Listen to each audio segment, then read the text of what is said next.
இப்போ தெரிகிறதா ஏன் மரங்களை கடவுள்களாக கும்பிட்டார்கள் என? பெரும் ஆச்சரியம்.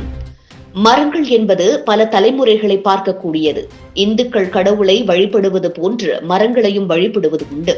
அப்படி கடவுளுக்கே தல விருட்சமாக மரங்கள் உள்ளன. அந்த மரங்களினால் எவ்வளவு நன்மைகள் தெரியுமா? மரங்களுக்குள் எண்ணற்ற மருத்துவ குணங்கள் இருக்கின்றன. ஆனால் தற்போது அம்மனை எடுத்துக்கொண்டால் வேப்ப மரம். ஏன் அம்மனுக்கு வேப்ப மரம் தல விருட்சமாக இருக்கிறது? அப்படி ஒவ்வொரு கடவுள்களுக்கும் தல விருட்சமாக என்ன மரம் இருக்கிறது என்பதையும், எதனால் அந்த மரங்கள் அந்த கடவுள்களுக்கு முக்கியத்துவமாக கூறப்படுகிறது என்பதையும் பார்க்கலாம். இந்துக்களின் சாஸ்திர முறைகளில் எத்தனையோ விதமான சாஸ்திரங்கள் உண்டு. அவற்றில் ஒன்றுதான் விருட்ச சாஸ்திரம். மரங்களுக்கும் ஆன்மீகத்திற்கும் மிக நெருக்கமான தொடர்பு உண்டு. ஒவ்வொரு மரமும் ஒவ்வொரு கடவுளின் அம்சத்தை பெற்றிருக்கும். அதனால்தான் ஒவ்வொரு கோவிலுக்கும் தல விருட்சம் என ஒரு மரம் தனியாக இருக்கும். ஒவ்வொரு மரங்களை நட்டு வளர்ப்பதாலும் அவற்றுக்கு நீர் ஊற்றி பராமரிப்பதாலும் ஒவ்வொரு விதமான பலன் நமக்கு கிடைக்கிறது. துளசி மகாவிஷ்ணுவின் அம்சம். துளசியின் மற்றொரு பெயர் பிருந்தா. பிருந்தாவனம் உள்ள இடத்தில் நிச்சயம் விஷ்ணு குடியிருப்பார். அதனால் வீடுகளில் முற்றத்தில் துளசி மாடம் அமைக்கப்படுகிறது. துளசியிலிருந்து வெளிப்படும் தெய்வீக அதிர்வுகள் பல நோய்களை குணமாக்கும். சந்தன மரம் மகாவிஷ்ணுவின் அம்சம். சந்தனம் சுபகாரியங்களிலும் பூஜைகளிலும் பயன்படுத்தப்படுகிறது. இதிலிருந்து தெய்வீக அதிர்வுகள் வெளிப்படுகிறது.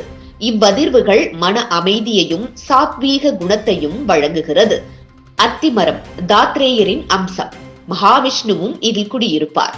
இந்த மரத்திலிருந்து வெளிப்படும் அதிர்வுகள் அல்லது காந்த அலைகள் சாத்வீக குணமுடையவை, மன சாந்தியையும் வழங்கக்கூடியவை.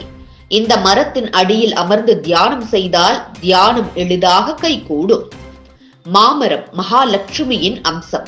இந்த மரத்திலிருந்து வெளிப்படும் அதிர்வுகள் சாத்வீக குணமுடைய காரணத்தினாலேயே எல்லா விதமான பூஜைகளிலும் மாவிளைகள் பயன்படுத்தப்படுகிறது. சுபகாரியங்கள் செய்யும் போது வீடுகளில் மாவிளைகள் தோரணமாக கட்டி தொங்க விடப்படுகிறது. அரச மரம் பிரம்மாவின் அம்சம். இந்த மரத்திலிருந்து வெளிப்படும் அதிர்வுகள் சாத்வீக குணமுடையவை. இந்த மரத்தின் கீழ் தீபம் ஏற்றி வலம் வர புத்திர தோஷம் நீங்கும். ஆலமரம் சிவனின் அம்சமாகும். இந்த மரத்தின் கீழ் அமர்ந்து தியானம் செய்தால் தியானம் எளிதாக கிட்டும். மருதாணி லக்ஷ்மியின் அம்சம். இந்த மரத்தின் பழங்களை தூங்கும் போது தலையணைக்கு அடியில் வைத்துக் கொண்டால் கெட்ட கனவுகள் வராது.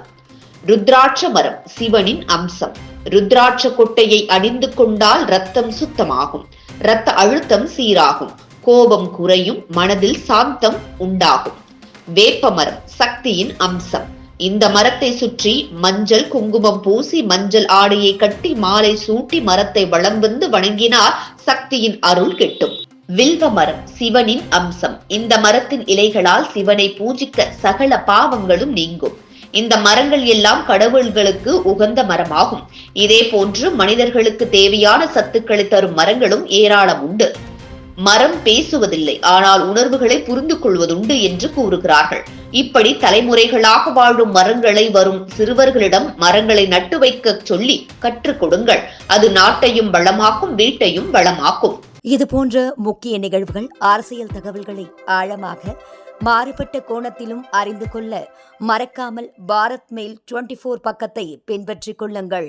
உங்கள் ஒவ்வொரு ஆதரவும் இது போன்ற பல நிகழ்வுகளின் பின்னணியை அறிய உதவும்.